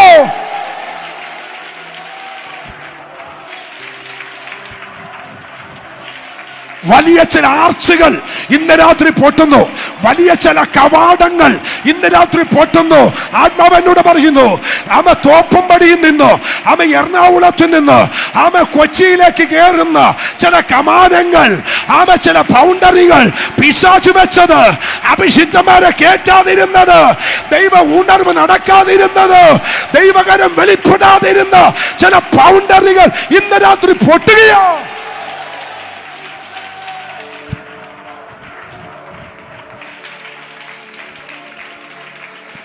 ദൈവമക്കളെ, ഞാനൊരു കാര്യം ഒന്ന് ചോദിച്ചോട്ടെ. ഇത് നിസ്സാര ദൂതല്ല ഈ പറയുന്നേ. 97 മുതൽ ഈ ഫോർട്ട് കൊച്ചി കിടന്ന് വയറുണക്കി 40ഉം 21 മാറി മാറിയിരുന്ന്, ആമൻ, ഇരിക്കുന്ന ഞാനും സിന്ധു ഞാനും കൂടി 21 ദിവസം ഉപവാസം ഇരുന്നിട്ട് 2-3 ദിവസം ആഹാരം കഴിച്ചതിന് ശേഷം ആമൻ പിന്നെ ഉപവസിച്ചു. എന്തിനാണെന്നറിയാമോ? പിന്നെ ഉപവസിച്ചത് ആമൻ ഉപവസിക്കാൻ കൊതിയുണ്ടായിട്ടല്ല, പകരം ആമൻ ഇട്ട് വെച്ചിരിക്കുന്ന അരി ഇട്ട് വെച്ചിരിക്കുന്ന പീപ്പകത്ത് ഒരു തരി അരിയില്ലാഞ്ഞ്, അന്നൊന്നും ഒരു മനുഷ്യനില്ല ഞങ്ങളെ സപ്പോർട്ട് ചെയ്യാൻ. ഇന്നുള്ള ഒരു മനുഷ്യൻ പോലും 10 രൂപ സ്വത്ര കാഴ്ച കൊണ്ടുവന്ന് കൈവച്ചിട്ട് ഭാഷ പാല് മേടിച്ചു കുടിക്കുന്നു പറയാൻ അന്നാരുമില്ലായിരുന്നു. 21 ഇരുന്നിട്ടും കഴിക്കാനില്ലാഞ്ഞിട്ട് പിന്നെ ഒരാഴ്ച ആഹാരം കഴിച്ച് വീണ്ടും 40 ഇരുന്ന് വയറുണക്കിയപ്പോ പിശാച് പറഞ്ഞു, നീയൊക്കെ പട്ടിണിയോടെ ചാകുമടാ. അല്ലട പിശാചേ, ചില പൗണ്ടിൽ പൊട്ടിയത് കൊണ്ട് ഇന്ന് രാത്രി ഇത്രയും ജനം ഇതിനകത്ത് ആരാധിക്കുന്നത്. മനസ്സിലായോ? ദൈവത്തെ സ്തുതിക്ക്. ചില പൗണ്ടുകൾ പൊട്ടട്ടെ. ഹല്ലേലൂയ. ആമേൻ. ആമേൻ. ഒന്ന് ശ്രദ്ധിക്കണേ. ഞാനൊരു ആത്മാവിന് ഒരു മർമ്മം പറയാം. ഒരു ദൈവസഭ എന്ന് ഇതിവിടെ ലൈവ് പോകുന്നുണ്ട്. ആമേൻ, സ്തോത്രം. ഞാൻ ഈ കേരളത്തിലെ പല സഭകളും കയറി ഇറങ്ങുന്നതാണ്. ഒരു ചർച്ചിലേക്ക്, ഒരു ദൈവസഭയിലേക്ക് പുറത്തുനിന്ന് 10 ആളുകൾ കയറി വരിക എന്ന് പറയുന്നത് നിങ്ങൾ വിചാരിക്കുന്ന പോലെ ഒരു കാര്യമല്ലെന്നേ. കാരണം ഇവിടെ ജനം വരുന്നത് അവൻ നേർച്ച കഴിക്കാനല്ല, ഇവിടെ ജനം വരുന്ന നേർച്ച ഇടാനല്ല, പകരം സത്യദൈവത്തെ ആരാധിക്കാനാ. അങ്ങനെ ഒരു ജനം ഇതിനകത്ത് വരണമെങ്കിൽ ചില ബൗണ്ടറികൾ പൊട്ടിയേ പറ്റൂ. അങ്ങനെയാണെങ്കിൽ 15-ാമത്തെ രാത്രി പറയുന്നു, ആത്മാക്കളെ തടുക്കുന്ന ആരാധനക്ക് എന്റെ ജനത്തെ വിടാതെ ബൗണ്ടറിയിട്ട ഫറവോന്റെ കെട്ടുകൾ ഇന്ന് രാത്രി അടിയുന്നു. എന്റെ ജനത്തെ ആരാധിപ്പാൻ വിട്ടയക്ക, എന്റെ ജനത്തെ ആരാധിപ്പാൻ വിട്ടയക്ക. ഈ പട്ടണത്തെ ഭരിക്കുന്ന അന്ധകാര ശക്തിയോട് ദൈവസഭ ഒരുമിച്ച് പറയുന്നു, എന്റെ ജനത്തെ ആരാധിപ്പാൻ ഈ സഭയിലേക്ക് ജനത്തെ വിടുക, ജനത്തെ വിടുക. ഫറവോന്റെ കരങ്ങൾ ഇന്ന് രാത്രി ഒടിയട്ടെ, ഫറവോന്റെ കരങ്ങൾ ഇന്ന് രാത്രി ഒടിയട്ടെ. ജനം ഓടിക്കേറട്ടെ, ജനം ഓടിക്കേറട്ടെ. ആത്മാക്കൾ വിടുവിക്കപ്പെടും.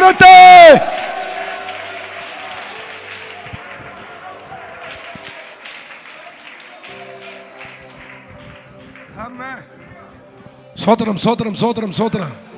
അന്ന് ഇന്ന് ആരാധന കഴിഞ്ഞപ്പോ മൂവാറ്റുപുഴ എന്ന് വിളിച്ചു, ഇന്ന് ആരാധന കഴിഞ്ഞപ്പോ തൃശ്ശൂരിൽ നിന്ന് വിളിച്ചു. ആമൻ, സ്തോത്രം. ഇന്നലെ രാത്രി അമൻ ഒരു കുടുംബം ഓസ്ട്രേലിയയിൽ നിന്ന് വന്നിരിക്കുക, ഓസ്ട്രേലിയയിൽ നിന്ന്. അവർ വന്നിട്ട് എന്നോട് ചോദിച്ചു, ഭാഷേ 2 ദിവസം നിങ്ങളുടെ നടുക്ക് ഇരുന്ന് ഉപവസിക്കാൻ വേണ്ടി വന്നേക്കുക, ഒരു മുറി കിട്ടുമോ? ഞാൻ എലീമിലെ ജോർജങ്ങളുടെ നമ്പർ കൊടുത്തിട്ട് പറഞ്ഞു, അവിടെ വിളിച്ച് റൂം ബുക്ക് ചെയ്തോ? അവർ റൂം ബുക്ക് ചെയ്തേക്കെ. ഇത് സേവയുള്ളവൻ കേൾക്കട്ടെ, അവർ റൂം ബുക്ക് ചെയ്തിരിക്കുന്നു. എന്തിനാണെന്നറിയാമോ? നാളെയും അടുത്ത ദിവസവും ഇതിനകത്ത് വന്നിരുന്ന് ആരാധിക്കാൻ. സ്വയം ഞാൻ പറഞ്ഞെന്നറിയാമോ? പിശാചി വെച്ച ചില ബൗണ്ടറികൾ പൊട്ടിയെന്നായി പറയുന്നത്. അവൻ ചില ബൗണ്ടറികൾ പൊട്ടിയെന്നാ പറയുന്നത്. ഇനി പിടിച്ചാ കിട്ടില്ല. ദൈവസഭയെ നോക്കി ആത്മാവ് പറയുന്നു, ഞാൻ എന്റെ സഭയെ പണിയോ പാതാള ഗോപുരങ്ങൾ അതിനെ ജയിക്കയില്ല. ഞാൻ എന്റെ സഭയെ പണിയോ പാതാള ഗോപുരങ്ങൾ അതിനെ ജയിക്കയില്ല.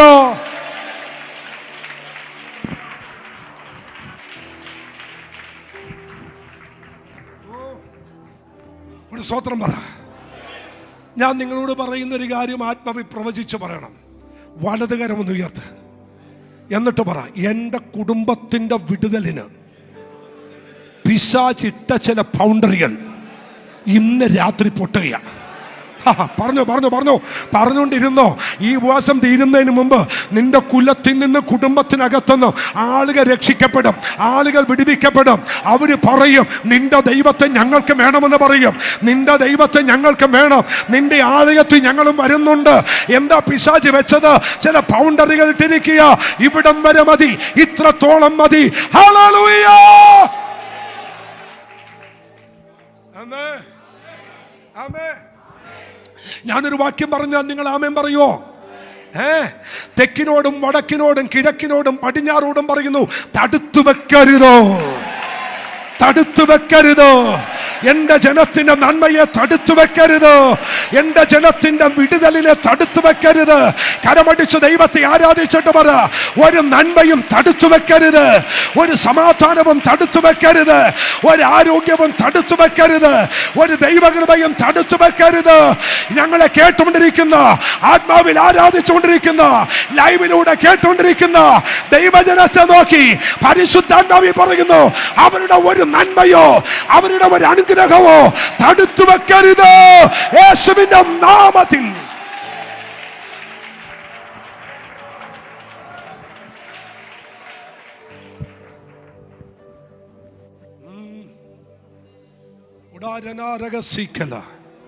ഒന്ന് പ്രവചിച്ചോട്ടെ, പരിശുദ്ധാത്മാവിൽ വചനത്തിലൂടെ പ്രവചിച്ചോട്ടെ. പൗലോസിനെ ശതാധിപന്റെ മുമ്പിൽ കൊണ്ടുവന്നു, ശതാധിപനായ ഫെലിക്സിന്റെ മുമ്പിൽ കൊണ്ടുവന്നു. എന്നിട്ട് അവനെതിരെയുള്ള കുറ്റപത്രം എഴുതി തയ്യാറാക്കി ഫെലിക്സിന്റെ കയ്യിലോട്ട് കൊടുത്തു. ഇത് അവന്റെ കുറ്റപത്രമാണ്. എന്താന്ന് വെച്ചാ സാറങ്ങ് ചെയ്. എല്ലാം സൂക്ഷ്മമായി പഠിച്ചു. പഠിച്ചിട്ട് അവിടെ എഴുതിയിരിക്കുക. എല്ലാം സൂക്ഷ്മമായി പഠിച്ചിട്ട് ഫെലിക്സ് പറയുന്നു, ഇത് അവധിക്ക് വെച്ചേക്കാം, ഇപ്പൊ ഇതെടുക്കണ്ട. എന്ത് ചെയ്തേക്കാം? അവധിക്ക് വെച്ചേക്കാം. സൂക്ഷ്മമായി എല്ലാ പേപ്പറും കൃത്യമായിട്ടും നിനക്കും നിന്റെ തലമുറക്കും വരുന്ന നന്മയെ അവധിക്ക് വെക്കുന്നതിന് ഈ 15ാമത്തെ രാത്രി പൊട്ടും. ഇതാ ദൂത്, ഇതാ ദൂത്. വേണമെങ്കിൽ ഏറ്റെടുത്തോ, വേണമെങ്കിൽ ഏറ്റെടുത്തോ. ചില നന്മകൾ നിന്റെ മുമ്പിൽ വരുമ്പോൾ, ചില യാത്രകൾ നിന്റെ മുമ്പിൽ വരുമ്പോൾ, തലമുറകളുടെ ചില വിടുതലുകൾ നിന്റെ മുമ്പിൽ വരുമ്പോൾ, അവധി വെച്ച് അവധി വെച്ച് അവധി വെച്ച് അതിനെ ഡിലേ ആക്കുന്ന, അവധി വെച്ച് അവധി വെച്ച് അതിനെ താമസിപ്പിക്കുന്ന ഇന്ന് രാത്രി പൊട്ടട്ടെ. എത്ര പേര് ആർപ്പോടെ ദൈവത്തെ ആരാധിച്ചിട്ട് പറയും, ഇല്ല ഇനി അവധി വെക്കാൻ എന്റെ ദൈവം അനുവദിക്കയില്ലോ.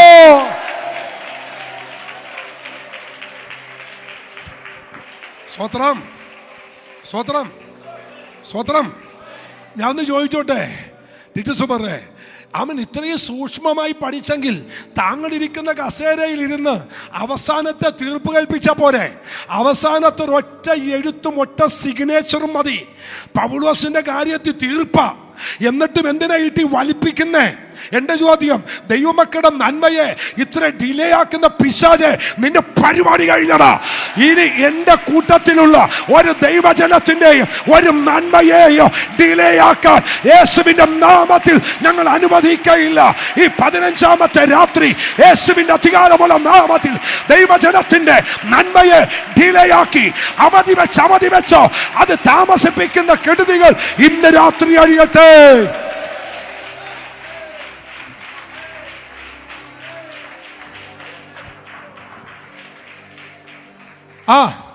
ദൂത് കയറി വരുന്നു. ആമേൻ. ഫെലിക്സേ, നീ ഡിലേ ആക്കി, നീ അവധി വെച്ചു. ഞങ്ങളുടെ മക്കളുടെ വിവാഹങ്ങൾ നടക്കേണ്ട സമയത്ത് നടക്കണം. ഞങ്ങളുടെ തലമുറകളുടെ ഭാവി നടക്കേണ്ട സമയത്ത് നടക്കണം. അവർ യാത്ര പോകേണ്ട സമയത്ത് യാത്ര പോകണം. അതിനൊക്കെ ഡിലേ ആക്കാൻ ഈ 15ാമത്തെ രാത്രി ഞങ്ങൾ അനുവദിക്കയില്ല. കാരണം ഞങ്ങളുടെ ദൈവത്തെ പോലെ വേറൊരു ദൈവമില്ല. ഞങ്ങളുടെ തമ്പുരാനെ പോലെ വേറൊരു ദൈവമില്ല. കരമടിച്ചൊന്ന് ദൈവത്തെ ആരാധിച്ചു പറ, ഈ ദൈവത്തെ പോലെ വേറൊരു ദൈവമില്ല.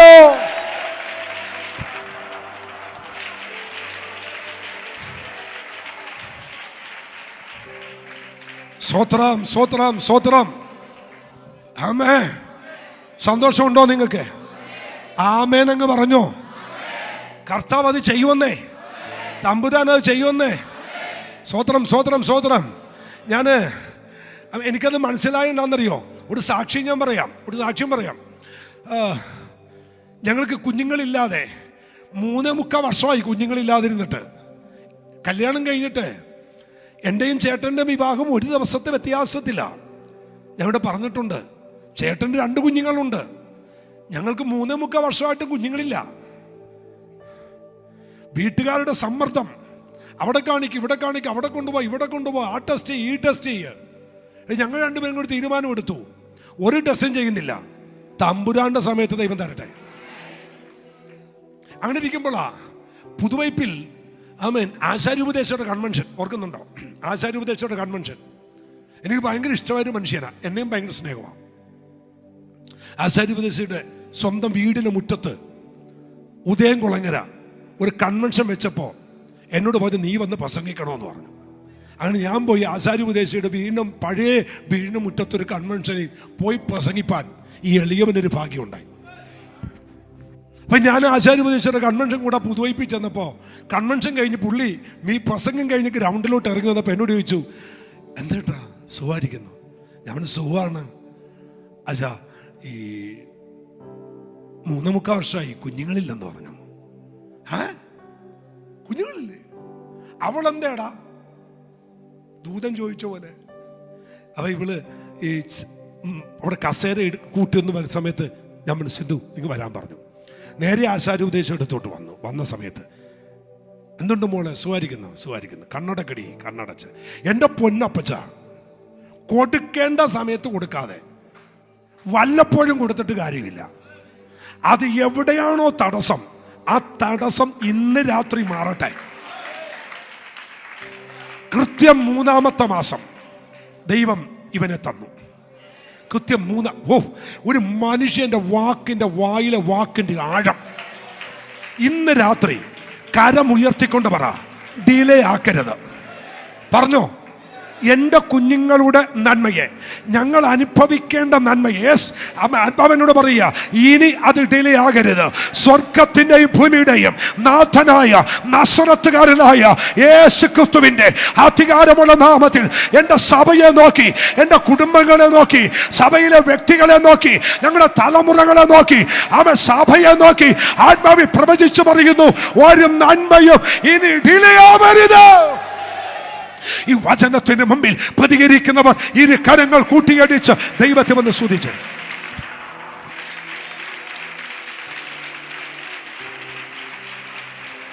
Thank you Jesus. പട്ടണത്തിന്റെ കട്ടിളക്കാലും ഓടാമ്പലും വാതിലും പൊളിച്ച് ശിംശോൻ കൊണ്ടുപോയി, എൻ്റെ ഭാഷ പറയാം, ആറ്റിക്കൊണ്ട് കളഞ്ഞു. ഒരു സ്തോത്രം പറ. ഈ ദൈവത്തെ അല്ലേ നമ്മൾ സേവിക്കുന്നത്? നമ്മൾ വായിച്ച വാക്യം ഏതാ മോനെ? 100. അത് പറയാനാ ഇന്ന് രാത്രി ഞാൻ എഴുന്നേറ്റെ. പക്ഷെ നമ്മൾ പോയത് അരിഷ്ട മനുഷ്യൻ. 102-ാം സങ്കീർത്തനം ആരുടെയാ? അരിഷ്ട മനുഷ്യൻ. ഞാനൊരു കാര്യം പറയാം, നമ്മൾ അരിഷ്ട മനുഷ്യരല്ല, നമ്മളെ ക്രിസ്തുവേശു പിടിവിച്ച ശ്രേഷ്ഠ മനുഷ്യരാ. ഇടം വലമിരിക്കുന്നവരോട് പറ, ഞാൻ അരിഷ്ട മനുഷ്യനല്ല, ക്രിസ്തുവേശു വിടുവിച്ച ശ്രേഷ്ഠ മനുഷ്യനാന്ന് പറ. നമ്മൾ ആരാ? ക്രിസ്തുവേശുവിൻ്റെ വിടുതൽ അനുഭവിച്ച ശ്രേഷ്ഠ മനുഷ്യരാ നമ്മൾ. അത് മനസ്സിലാകാതെ വരുമ്പോഴും നമ്മുടെ മേൽ കയറി ഇവൻ വാഹനമേറുന്നത്. സ്വതന്ത്രം. പക്ഷെ ഇന്ന് രാത്രി പറയണം, ഞാൻ വിടുതൽ പ്രാപിച്ച ശ്രേഷ്ഠ മനുഷ്യനാ. ഓക്കെ. ഈ അരിഷ്ട മനുഷ്യനെന്നും പറഞ്ഞ് നമ്മൾ ഇരുന്നാളുണ്ടല്ലോ, ആയുസ് മുഴുവൻ ഇരിക്കുന്നിടത്തിരിക്കാം. ഞാനൊരു ചോദ്യം ചോദിച്ചോട്ടെ, നിങ്ങൾക്കൊരു മാറ്റം വേണമെന്ന് നിങ്ങൾക്ക് എപ്പോഴെങ്കിലും തോന്നിയിട്ടുണ്ടോ? അല്ലെങ്കിൽ ഇങ്ങനെ പോയാൽ മതിയോ? അല്ല ദൈവമക്കളെ, ഞാനൊരു കാര്യം പറയാം, കർത്താവ് ചലിക്കുന്ന ആരുടെ കൂടെയാണെന്നറിയോ? മാറ്റം വേണമെന്ന് ആഗ്രഹിക്കുന്നവന്റെ കൂടെയാ ദൈവം ചലിക്കുന്നേ. സ്വതന്ത്രം. ഞാൻ എൻ്റെ മനസ്സ് തുറന്നാണ് ഞാൻ നിങ്ങളോട് പറയുന്നത്. 10-30 പേരുടെ നടുവിൽ കണ്ടക്കടവിൽ ആ കൊച്ചു വീട്ടിൽ, എൻ്റെ ചേട്ടൻ്റെ വീട്ടിൽ ആരാധിച്ചുകൊണ്ടിരുന്നതാ. ടിറ്റസ് പേരൊക്കെ ഞങ്ങളുടെ അയൽവക്കക്കാരാ. ആ കൊച്ചു വീട്ടിനകത്ത് അവൻ ഒരു ഡബിൾ മുണ്ട് കൊടുത്ത്, അല്ലെങ്കിൽ ഒരു ലുങ്കി കൊടുത്ത്, ഒരു കൈലി കൊടുത്ത് വന്ന് ആ വീട്ടിനകത്തിരുന്ന് ആരാധിക്കുമ്പോൾ ജോഷി പാഷ് പറയുന്ന മെസ്സേജും ദൂതുമൊക്കെ ഇന്റർനാഷണൽ മെസ്സേജാ. എൻ്റെ കൂടെ ഇരിക്കുന്ന എല്ലാ അപ്പച്ചന്മാരാ, ഒരെണ്ണമില്ല ചെറുപ്പക്കാരൻ, ഒറ്റെണ്ണമില്ല, എല്ലാ അപ്പച്ചന്മാരാ. ഈ പ്രസംഗം എല്ലാം കഴിയുമ്പോൾ എന്നോട് ജോഷി പാഷ് ചോദിക്കും, നിനക്ക് വല്ലതും മനസ്സിലായോ? ഞാൻ പറഞ്ഞു, മനസ്സിലായതൊക്കെ പിടിച്ചിട്ടുണ്ട്. അതിനോട് പ്രതികരിക്കാൻ അന്ന് ആ ചർച്ചിനകത്ത് ഞാനേ ഉണ്ടായിരുന്നുള്ളൂ. ഞാൻ പറഞ്ഞു, എനിക്കിവിടെ ഇരിക്കാനൊക്കത്തില്ല, ഞാൻ ഇരിക്കത്തുമില്ല. വന്ന ദൂതെല്ലാം ചാടി വീണ് പിടിച്ചു. പറഞ്ഞിട്ട് രാത്രി വീട്ടിൽ പോയി അത് ഓർത്ത് പ്രാർത്ഥിക്കുകയും രാത്രി മുഴുവൻ ഇരുന്ന് അന്യഭാഷ പറയുകയും ചെയ്തു. സ്റ്റെപ്പായിട്ട് ദൈവം എൻ്റെ ജീവിതത്തിൽ മാറ്റം വരുത്തി. ആമേൻ. വിവാഹത്തിന് സമയമാകുമ്പോൾ മണവാളൻ ഒരുങ്ങുന്നത് പോലെ ഞാൻ ആത്മാവിൽ ശൂന്യതയിൽ ഒരുക്കപ്പെടാൻ തുടങ്ങി. എങ്ങനെയാണെന്നറിയണ്ടേ? കേട്ടോ, ആരോടോ ദൂതായതുകൊണ്ട് പറയുക. അവൻ എൻ്റെ വീടിൻ്റെ സൈഡ് രണ്ടും തെങ്ങിൻ തോപ്പായതുകൊണ്ട് എല്ലാവരും ഉറങ്ങുന്ന രാത്രി 12 മണിക്ക് ഞാൻ തെങ്ങിൻ തോപ്പിലേക്ക് ഇറങ്ങിയിട്ട് അവിടെയുള്ള സകല തെങ്ങിനോട് ഞാൻ പ്രസംഗിക്കാൻ തുടങ്ങി. ആദ്യത്തെ പ്രസംഗം ഉപവാസ പ്രാർത്ഥന ശൈലിയായിരുന്നു. തെങ്ങിനോട് ദൂത് പറയാൻ തുടങ്ങി. തെങ്ങിനെ നോക്കി രോഗസൗഖ്യമാകാൻ പറഞ്ഞു. പ്രവചിച്ച് പ്രസംഗിക്കാൻ തുടങ്ങി. കുറച്ച് കഴിഞ്ഞപ്പോൾ അത് പ്രസംഗിച്ചതുപോലെ ഉപവാസ പ്രാർത്ഥനകളുടെ വേദി തുറക്കാൻ തുടങ്ങി. കുറച്ചുകൂടി മുന്നോട്ട് പോയപ്പോൾ എനിക്ക് മനസ്സിലായി, ഞാൻ ഈ സ്റ്റൈലിൽ നിന്നാൽ ഉപവാസ പ്രാർത്ഥനയുടെ സ്പെഷ്യലിസ്റ്റായിട്ട് മാറും. ഇല്ല, എനിക്ക് ക്രൂസൈഡിൽ കയറണം. ക്രൂസൈഡിൻ്റെ മെസ്സേജുകൾ ഉണ്ടാക്കി രാത്രിയിൽ അവൻ മുറിക്കകത്ത് ക്രൂസൈഡിൻ്റെ പ്രസംഗിക്കാൻ തുടങ്ങി. ക്രൂസൈഡുകൾ ദൈവം ഓപ്പൺ ചെയ്യാൻ തുടങ്ങി. പിന്നെ എനിക്ക് മനസ്സിലായി, ഇങ്ങനെ പ്രസംഗിച്ചു പോയ കേരളത്തിൽ കിടക്കും. ഇല്ല, കേരളം വിട്ടു പ്രസംഗിക്കണം. അതിനുവേണ്ട ദൂതുകൾ തയ്യാറാക്കണം. കഴിഞ്ഞ 22 വർഷമായിട്ട് പല രാജ്യങ്ങൾ പോയി പ്രസംഗിക്കുന്നു. ദൂത് മനസ്സിലായോ? നിങ്ങൾ വന്നതിന് ശേഷമല്ല ഞാൻ കറങ്ങാൻ തുടങ്ങിയത്. ഇവിടെ ഇരിക്കുന്ന പലരും ഇവിടെ വരുന്നതിന് മുമ്പേ ദൈവ യാത്രയുടെ വഴികൾ ദൈവം എനിക്ക് ഓപ്പൺ ചെയ്യാൻ തുടങ്ങി. എന്താ കാര്യമെന്നറിയാമോ? ദൂതിന്റെ വിശാലതകൾക്കനുസരിച്ച് നിങ്ങളുടെ മൈൻഡ് സെറ്റ് ചെയ്തില്ലെങ്കിൽ നിങ്ങൾക്ക് മാറാൻ കഴിയത്തില്ല. ആമേൻ. ഞാൻ ഒന്നുകൂടി പറയുന്നു കുഞ്ഞുങ്ങളെ, ദൈവം നിങ്ങളോട് പറയുന്നത് ഇന്റർനാഷണൽ ദൂതാണെങ്കിൽ നിങ്ങൾ ഇപ്പോഴും ലോക്കൽ ദൂതിനനുസരിച്ച് ചലിക്കരുത്. നിങ്ങൾ ആ ലെവലിലേക്ക് ചലിക്കണം.